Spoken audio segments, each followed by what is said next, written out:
Flow chart इसको कतई नहीं कहते हैं। ये जो लोग, कई लोग जो इस उसमें रहते हैं ना दुविधा में कि भाई हमने जो है ये काम कर दिया, ये फ्लो चार्ट लो बना दिया, एग्जामिनर के मुंह पे मारा फ्लो चार्ट, हर क्वेश्चन में पे फ्लो चार्ट बना के। नहीं भाई, इसको फ्लो चार्ट किसी कीमत पर नहीं कहते हैं। फ्लो चार्ट का मतलब क्या हुआ? अब देखो फ्लो चार्ट का मतलब क्या होता है। फ्लो चार्ट का मतलब ये बोल रहा है कि संविधान, प्रश्न में आया संविधान संशोधन, ये यूपी पीसीएस में ज्यादा चांस है पूछने का, यूपीएससी में डायरेक्ट क्वेश्चन अब कम पूछ रहा है आजकल, ठीक है। तो मैं क्या कह रहा हूं, मैं ये कह रहा हूं प्रश्न में आया संविधान संशोधन की प्रक्रिया या दूसरा क्वेश्चन, देखो पहला क्वेश्चन ये देखना, अभी दो क्वेश्चन के माध्यम से हम ये समझेंगे कि फ्लो चार्ट का रियल मतलब क्या है।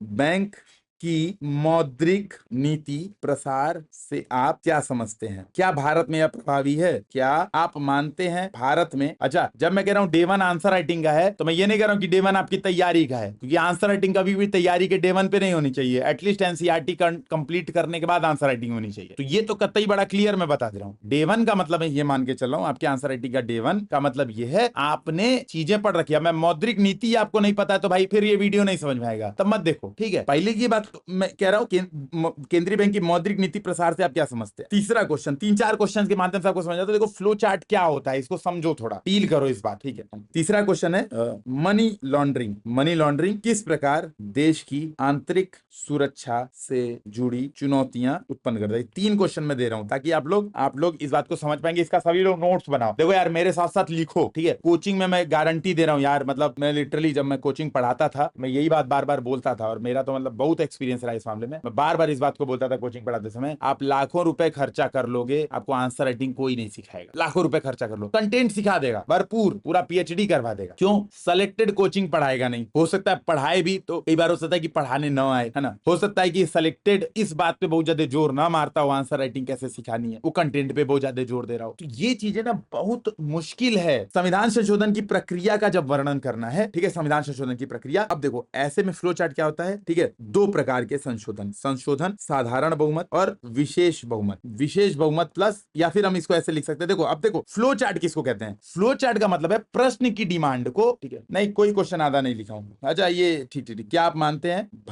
सॉरी बहुत बढ़िया, भारत में मौद्रिक नीति प्रसार उचित प्रकार से होता है? तो ये 3 प्रश्नों से हम लोग थोड़ा देखेंगे फ्लो चार्ट का हम लोग देखेंगे 3 प्रश्नों के माध्यम से। तो ये तीनों सभी लोग नोट कर लेना मेरे साथ साथ। तो मैं सभी से रिक्वेस्ट करूंगा कि मेरे साथ साथ ये तीनों डायग्राम बनाना नोट कर लो। आप एग्जाम में ना कमाल कर दोगे, हर क्वेश्चन में आपके 1 नंबर एक्स्ट्रा मिलेंगे, आपको प्रैक्टिस में आ जाएगी। तो 3 क्वेश्चन डायरेक्ट हम लोग डायग्राम पे प्रैक्टिस कर रहे हैं। तो अब जैसे मुझे संविधान संशोधन की प्रक्रिया बताना है, तो मैं क्या लिखूंगा, मैं एक डालूंगा संविधान संशोधन। देखो फ्लो चार्ट किसको कहते हैं, संविधान संशोधन 368 के तहत, अनुच्छेद 368 के तहत, 368 के बाहर साधारण बहुमत द्वारा, उदाहरण आर्टिकल 1, 2, 3 आदि में संशोधन साधारण बहुमत से होता है, ठीक है। विधेयक किसी भी सदस्य द्वारा राष्ट्रपति की के बिना, अनुमति के बिना लाया जा सकता है, दोनों सदनों में। यहाँ पे लिख दो दोनों सदनों में। एक ये हुआ, देखना अनुच्छेद 368 के तहत, एक ये डाला, ठीक है। अनुच्छेद 368 के तहत यहाँ पे क्या डाला है ना, विशेष बहुमत, यहाँ पे डाला विशेष बहुमत प्लस राज्यों, आधे से अधिक राज्यों का समर्थन, 50% राज्यों का समर्थन ग्रेटर देन, ठीक है। ये लिखा। आर्टिकल्स बताए कौन कौन से आर्टिकल में संशोधन करना है, जैसे उदाहरण के तौर पे फंडामेंटल राइट में संशोधन करना है, उदाहरण के तौर पे राष्ट्रपति के निर्वाचन में संशोधन करना है, ठीक है। फिर यहाँ पे बताया किसी भी सदन में, अब दोनों का तरीका तो सेम ही होता है, फिर ये जोड़ दिया दोनों को, ठीक है। दोनों को जोड़ दिया ना तरीका, क्योंकि सेम ही होता है। तो किसी भी सदन में विधेयक प्रस्तुत सदस्य द्वारा, ये होता है फ्लो चार्ट। इसको कहते हैं हम लोग फ्लो चार्ट। इसमें आपको फ्लो से समझ में आ जाता है, देखना मेरी बात समझ में आ रही है, इसमें आपको एक फ्लो से समझ में आ रहा है। अच्छा ये क्वेश्चन है भैया, अब देखो जो ये पढ़ेगा, अब एग्जामिनर कॉपी चेकर उसको पता, अच्छा है संविधान संशोधन 2 प्रकार का, 368 के बाहर। अब इसको आप लिखने बैठोगे तो बहुत लंबा चौड़ा लिखना पड़ेगा। देखो फ्लो चार्ट का फायदा क्या होता है, इसी बात को आप लिख के दिखाओगे तो आपको बहुत ज्यादा लिखना पड़ेगा, लेकिन फ्लो चार्ट में दिखा रहे हो तो क्या हो रहा है, कम में, शॉर्ट में चल जा रहा है। विशेष बहुमत, विशेष प्लस राज्यों का बहुमत, हो इसको तो ये भी पता है। साधारण बहुमत द्वारा भी संशोधन होता है, आर्टिकल भी बता दिया एग्जाम्पल। विधेयक किसी भी सदस्य द्वारा किसी भी सदन में, राष्ट्रपति का निर्वाचन, आर्टिकल फंडामेंटल राइट किसी भी सदन में प्रस्तुत, कोई विशेष बात है तो वो भी बता दिया। ये होता है फ्लो चार्ट द्वारा आंसर को रिप्रेजेंट करना। तो मैंने एक जीएस पेपर 2 का दिखा दिया फ्लो चार्ट। देखो इस तरह से फ्लो चार्ट बनाना, कम समय में शॉर्ट टाइम में, उसको बोलते हैं फ्लो चार्ट। अब ये बात एक चीज समझ में आई इसी एग्जांपल से, कि इस चीज को कभी भी फ्लो चार्ट नहीं बोलते हैं। ये जैसे बहुत सारे लोग यूपी पीसीएस की मैंने बहुत सारी कॉपी चेक की हैं सृजन में, भरपूर कॉपी चेक की हैं सृजन में, नमूने इसको समझते थे कि ये फ्लो चार्ट है ना। इसको फ्लो चार्ट नहीं बोलते भाई, इसको बोलते हैं कि आपका समय नहीं था, लिखने नहीं आता था। टॉपर्स की लेक्चर आपने सुना, टॉपर ने कहा कि फ्लो चार्ट बनाना है, तो हम ये काम करके गए। चाइनीज विस्पर बोलते हैं हम लोग, चाइनीज विस्पर, सामने वाला समझाना कुछ चाह रहा है, हम समझ के कुछ है, तो ये काम फ्लो चार्ट नहीं होता। अब देखो दूसरा क्वेश्चन देखते हैं, देखना एक एक करके आपको समझ में आ जाएगा। हमने लगभग 4-5 क्वेश्चन का देखा है एक एक चीज, ठीक है। एक बार देखिए थोड़ा सा, केंद्रीय बैंक की मौद्रिक नीति प्रसार से आप क्या समझते हैं, एक चीज समझानी है, मौद्रिक नीति प्रसार। तो हम क्या कर सकते हैं, केंद्रीय बैंक या मौद्रिक नीति, यहाँ पे लिख सकते हैं रेपो रेट परिवर्तन, रेपो रेट या रिवर्स रेपो रेट में चेंज। अब यहाँ पे दिखा सकते हैं में परिवर्तन, ठीक है। बैंकों की लागत ऋण लेने देने की परिवर्तित, और आम जनता की ऋण लेने देने की लागत परिवर्तित। अगर ऐसा हो रहा है तो इसको बोलते हैं मौद्रिक नीति प्रसार हो रही है। मतलब मौद्रिक नीति प्रसार का क्या मतलब है, इस फ्लो चार्ट से हमें ये बात समझ में आ रही है, हाँ भाई मौद्रिक नीति प्रसार हो रही है कि भैया आरबीआई ने, सेंट्रल बैंक ने आरआरआर रिवर्स रेपो रेट और रेपो रेट में चेंज किया, तो केंद्रीय बैंक की वजह, सॉरी मॉनिटरी पॉलिसी कमेटी ने परिवर्तित किया repo rate reverse repo rate, उससे बैंकों में परिवर्तन आया, और बैंकों ने आम जनता में अगर परिवर्तन किया तो इसको बोलते हैं प्रसार होना। वहीं अगर ऐसा नहीं हो रहा है, आम जनता की ऋण लेने की लागत परिवर्तित नहीं हो रही है, तो इसका बोलते हैं अप्रसार होना, प्रसार सही से नहीं होना। अब मेरी बात समझिए, क्या ये बात जब मैं फ्लो चार्ट से नहीं बताता तो इतने आसान शब्दों में समझा पाता मौद्रिक नीति प्रसार? बहुत क्लियर बात ये है। क्वेश्चन पढ़िए, क्वेश्चन लंबा चौड़ा है, क्वेश्चन में केवल आपसे मौद्रिक नीति प्रसार नहीं पूछा है, एक लंबा चौड़ा क्वेश्चन है, मौद्रिक नीति प्रसार से आप क्या समझते हैं, फिर कह रहा है क्या आप मानते हैं, ये भी एक पार्ट है, भारत में उचित प्रकार से प्रसार होता है, एक क्वेश्चन में एक्स्ट्रा पार्ट है भाई, क्वेश्चन वहीं पे नहीं रुक गया, क्वेश्चन में एक्स्ट्रा पार्ट है, कह रहा क्या आप मान रहे हो ऐसा ऐसा कुछ कुछ हो रहा है, तो अभी तो वहां पे आपको एक्सप्लेन करना ही है। हमने क्या किया, अपनी बात को शॉर्ट तरीके से पहले पार्ट को निपटाया, कम शब्दों में किया। एग्जाम में आपके पास सबसे बड़ा बैरियर शब्द नहीं होंगे, एग्जाम में सबसे बड़ा बैरियर अगर आपके पास होगा तो समय सीमा होगी। वहां पे जो पर क्वेश्चन में टाइम लिमिट है ना, टाइम प्लस स्पेस, ये टाइम और स्पेस का जो कारनामा है ना, ये एग्जाम में बहुत बड़ा बैरियर होता है। वर्ड लिमिट तो कोनो बैरियर ही नहीं होता, कोनो काउंट थोड़ा ना करेगा, एग्जामिनर खलियर नहीं है कि आपको बैठ के खींचेगा, तो एग्जामिनर इतना खलियर नहीं है। एग्जाम में सबसे बड़ा बैरियर शब्द सीमा ना होके समय और स्पेस होती है। 150 शब्द वाले क्वेश्चन को आपको 7 मिनट में लिखना है, और 200 शब्द वाले क्वेश्चन को आपको 11 मिनट में लिखना है। ये सबसे बड़ा बैरियर होता है। 150 शब्द वाले पेज के लिए 2 पेज मिलते हैं 100 शब्द आंसर के लिए, और 200 वाले या 250 वाले आंसर के लिए आपको 3 पेज मिलते हैं। तो ये सबसे बड़ा बैरियर है ना कि शब्द, किसी के पास एग्जाम में पास इतना समय नहीं है कि आपका वो शब्द काउंट, तुमने 2 एक्स्ट्रा लिख दिया, 3, इतना किसी के पास समय नहीं है। मैं फ्लो चार्ट, देखो मैं वही कह रहा हूँ ना, कई बार चाइनीज विस्पर हो जाता है भाइयों, इस बात को थोड़ा सा समझिए यार। मैं ये बता रहा हूँ हमें फ्लो चार्ट कैसे बनाना है। आप लोग का ये डाउट आ रहा है सर वो वर्ड लिमिट कम हो जाएगा, अभी क्वेश्चन वो कंप्लीट छोड़ना है।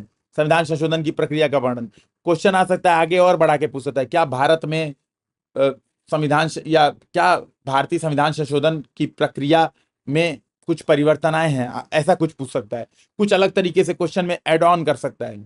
मैं ये समझा रहा हूं, देखो जीएस पेपर 2 के क्वेश्चन में इस तरह का फ्लो चार्ट होगा, 3 के पेपर में इस तरह से फ्लो चार्ट होगा, 1 के पेपर में इस तरह का फ्लो चार्ट होगा। मैं ये समझाने की कोशिश कर रहा हूं, मैं आपको ये बता रहा हूं फ्लो चार्ट बनाने का सही तरीका क्या है। गोला बना के ऐसे इसे सांप और बिच्छू नहीं निकालना है, मकड़ी नहीं बनाना है, एग्जाम में इसे मकड़ी ना दिखे ऐसे निकलते हुए मकड़ी। मैं ये बताने की कोशिश कर रहा हूं भाइयों बहनों, मैं ये कतई नहीं बता रहा हूं कि यही आंसर खत्म है। फ्लो चार्ट का वर्ड, मैं बार बार इस बात को कह रहा हूं, वर्ड काउंट नहीं होता है, किसी भी शब्द का वर्ड काउंट नहीं होता। आपका 3 पेज 250 वाले क्वेश्चन में भरा होना चाहिए, आपका 2 पेज 150 शब्द वाले में भरा होना चाहिए, बस ये देखा जाता है, वहां पे मायने रखता है। एग्जामिनर भाई उसको पैसा मिल रहा है आपकी कॉपी चेक करने का, आपका वर्ड काउंट करने का पैसा नहीं मिल रहा है उसको। आप वर्ड बहुत ज्यादा एक्स्ट्रा लिखोगे, आपका 3 घंटे में पेपर नहीं होगा, बहुत ज्यादा कम लिखोगे तो आपका 2 पेज भरेगा नहीं, 3 पेज भरेगा नहीं। सिंपल सी बात है, कैलकुलेशन की बात है। और आपके अंदर ये डाउट क्यों आ रहा है, उसका सबसे बड़ा कारण वही है, आप उन लोगों की वीडियोस देख रहे हो स्ट्रेटजी और आंसर राइटिंग, जो बेचारे कभी मेंस लिखे नहीं, उनको पता नहीं एग्जाम में पन्ना कितना मिलता है।